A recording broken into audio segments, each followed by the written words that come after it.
সংসদীয় নেতা হওয়ার পর গৌরব গগৈ শিলচর সফরে এসেছিলেন। আসার পর উনি আমাদের জেলা কংগ্রেস সভাপতিকে বলেছিলেন যে আমি শিলচর জেলা ক্রীড়া সংস্থায় সকালে মর্নিং ওয়াক করতে একবার যাব আর একাডেমির ছাত্রদের সাথে একবার কথা বলবো। তখন আমি ছিলাম আসাম অলিম্পিকের মিটিংয়ে। এই ফোনটা জেলা কংগ্রেস সভাপতি আমার সভাপতি শিবব্রত দত্ত মহাশয়কে বললেন।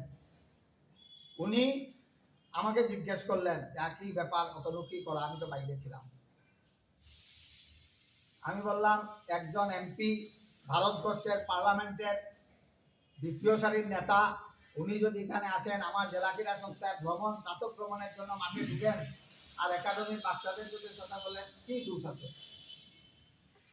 তখন উনি বললেন আমি বিধায়ককেও বলেছি, ঠিক আছে দাদা, এটা পারমিশন দিয়ে দাও আর একটা মেমেন্টো এবং উত্তরীয় দিয়ে জেলা ক্রীড়া সংস্থার পক্ষ থেকে ওনাকে একটু সম্মান জানানোর ব্যবস্থা।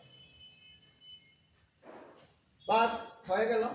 4-5 দিন পরে আমার এগেইনস্টে একটা কমপ্লেন হকি সেক্রেটারি সভাপতির কাছে দরজা বন্ধ করে তুলসীদাস বণিক কনফারেন্সে সবাই মিলে যারা আজকে আমার বিরোধিতা করছেন যে গৌরব গগৈকে কেন মাঠে দেওয়া হতো, অতনু ভট্টাচার্য যে কংগ্রেস রাজনীতি করছে, কংগ্রেস দেখে নিয়ে আসছে হেইছে। আমি এইটা দেখে বড় হয়েছি। নরুলুদা, গোবিন্দ ভট্টাচার্য, সন্তোষ মোহন দেব একলাখতে ডিএসএতে বসা আপনারাও দেখেছেন। আপনারাও আজকে উত্তরদা জেলা ক্রীড়া সংস্থার সদস্য, আপনারা সাংবাদিক বন্ধুরাও দেখেছেন। আসাম অলিম্পিক এখানে হয়েছে, বড় বড় খেলা হয়েছে, ইংল্যান্ড ইন্ডিয়া ইন্টারন্যাশনাল ম্যাচ হয়েছে, 3 জন বসে, আমার কাছে এই ফটোও আছে। সেই পরিবেশ আজকে কোথায়? রাজনীতি, এখানে রাজনীতি হচ্ছে না। আমি এই পোস্ট দেওয়া রাজনীতি। আর আমি আজকেও বিকাশদাকে ফটো পাঠিয়েছি যে জেলা ক্রীড়া সংস্থার সদস্য অফিস বিয়ারাররা ভারতীয় জনতা পার্টির শিলচর বিধায়কের অফিসে বসে সভা করছেন। আমি আজকেও ফটো দিয়েছি বিকাশদাকে, আমার সব অফিস বিয়ারাররা বসা। এইটা কোন পলিটিক্স? এটা কোন পলিটিক্স হচ্ছে এখানে? ক্রীড়া জগতে পলিটিক্সের একটা লেভেল ছেড়ে দিয়েছে। আমি এইগুলা এতদিন বলিনি, শুধু একটাই কারণে। আমি আগেও বলছি জেলা ক্রীড়া সংস্থাকে আমি ভালোবাসি, সবাইকে আমি পরিবারের মতো মনে করি, তাই আমি এই ব্যাপারটা বাজারে সবার মাধ্যমে পৌঁছাতে আমি চাইনি। কিন্তু আজ আমাকে বাধ্য করা হচ্ছে বলার জন্য, আমাকে বাধ্য করা হচ্ছে এবং বলা হচ্ছে যে আমাকে ঢুকতে দেওয়া হবে না। আমি কংগ্রেসই পলিটিক্স করছি। NM গুপ্তর সময় আমি আমার সভাপতিকে নিয়ে মাননীয় মন্ত্রী কৌশিক রায়ের কাছে চাঁদার জন্য গেছি। আমি এবং আমার সভাপতি মিলে কৌশিক রায় মহাশয়কে বলেছি যে NM গুপ্তর ওপেনিং অথবা ক্লোজিং প্রোগ্রামে আমি চাই দাদা যে আসামের মুখ্যমন্ত্রী যদি এটা ওপেনিং বা ক্লোজিং সেরিমনিতে থাকেন। ওনার কথা আমি বলেছি, উনি সঙ্গে সঙ্গে ফোন করেছেন। ফোন করার পরে ওদিক থেকে উত্তর এসেছে ঠিক আছে, Jayanta Malla Barua will present this occasion, either inauguration either closing. সেইটা আমার একটা বিরাট অপরাধ। আমাকে সবাই মিলে চার্জ করছে যে তুমি কংগ্রেসি পলিটিক্স করছো, আমাদের মন্ত্রীর কাছে তুমি কেন গেছো? মন্ত্রীকেও না। আমি বার্তালিপিতে একটু আগে দেখেছি উনি বলেছেন বিধায়ক হিসাবে আমার দায়িত্ব শিলচর জেলা ক্রীড়া সংস্থার সব কথা। হ্যাঁ, আমি জানি প্রধানমন্ত্রী কেউ ব্যক্তিগত না, মুখ্যমন্ত্রী কেউ ব্যক্তিগত, আমাদের সভা, বিধায়ক আমাদের সভা, সাংসদ আমাদের সভা, যিনি জয়ী হয়েছেন আমার, উনি শুধু কেউ বলতে পারবে না যে আমার আর তোমার। উনি আমাদের যদি হয়ে থাকেন তাহলে এই প্রশ্ন আমাকে কেমনে করলেন? বিমলাঙ্গুরার কাছে আমি গেছি স্পন্সর করার জন্য, এটার জন্য আমাকে কথা শুনতে হয়েছে। মন্ত্রী মহোদয় সব জানেন, আমি জানিয়েছি সবাইকে, আমাকে চার্জ করা হয়েছে। আমি general secretary, president of the association, আমরা যেতে পারি না কারো কাছে চাঁদার জন্য? ইয়েস ম্যান হয় আমি থাকবো না, কিন্তু দাদা তার জন্য আমি প্রয়োজনে রক্ত দেবো, জান দেবো।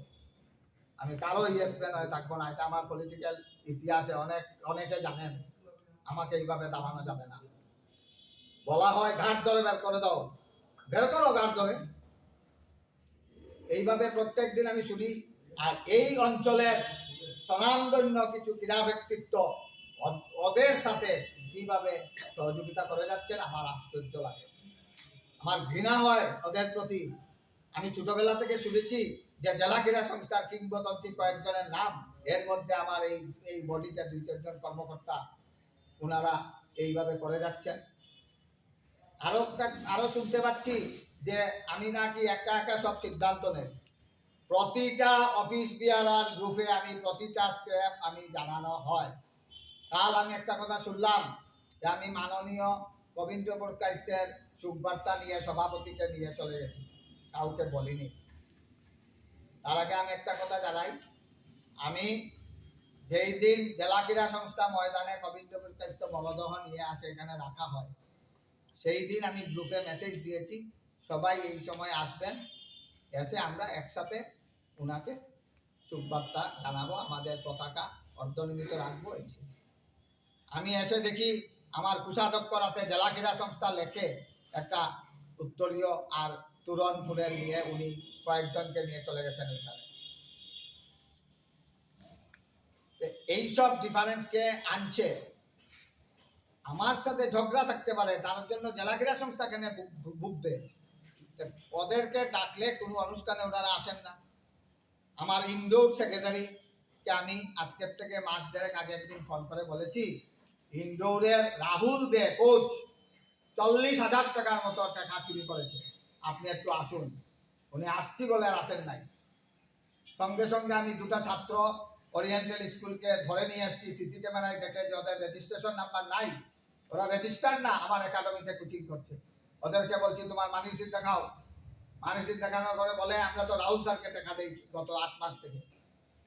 সামনে দাঁড়ানো সেই রাহুল দাস সঙ্গে সঙ্গে আমাকে বলছে দাদা আমার ভুল হয়ে গেছে, বলে ব্যাংকে গিয়ে এটিএম থেকে তুলে এনে 20,000 টাকা জমা করেছে। সেই রাহুল দাস আমাকে না জানিয়ে ছুটিতে চলে গেছে, এখন এসে বসে রয়েছে আমার জেলা ক্রীড়া সংস্থার কয়েকজন সদস্য ইনডোর সচিব সহ উনাকে মদত করছেন। এর মানে কি? ও যে চুরি করছে ওর সাথে কে কে জড়িত আছে আপনারাই বুঝবেন। চুরকে যদি আমি মদত করি মানে আমার পার্সেন্টেজ এখানে আছে। হ্যাঁ, রাহুলকে বসিয়ে রাখা হয়েছে, বলা হচ্ছে তোমাকে চিঠি দিলে তুমি যাবে, এর আগে যাবে না। সভাপতি মহোদয় আমাকে ঠিক বললেন দুবাই থেকে রাহুল আমাকে অ্যাপ্লিকেশন দিয়েছে, আমার স্যালারিটা আটকে রাখা হয়েছে। আমি তখন সভাপতি বললাম আপনি বাইরে থেকে আপনি জানেন না এইভাবে টাকা চুরি হয়েছে? 3জন 4জন আমাকে লিখিত দিয়েছে, টাকা ভরে ইনস্ট্যান্ট সিসি ক্যামেরার মাঝে আপলোড করা আছে, রাহুল ব্যাংক থেকে তুলে আনে আমাকে রাত্রে টাকা দিয়েছে। যারা যেই সম্পাদক হোক যে সদস্য হোক এই চুরদেরকে যারা মদত করছেন তাদের চরিত্র সম্বন্ধে আপনারা খুলসা করে দেন, জেলা ক্রীড়া সংস্থা রক্ষা করুন, আপনাদের কাছে আমার বিনম্র আবেদন।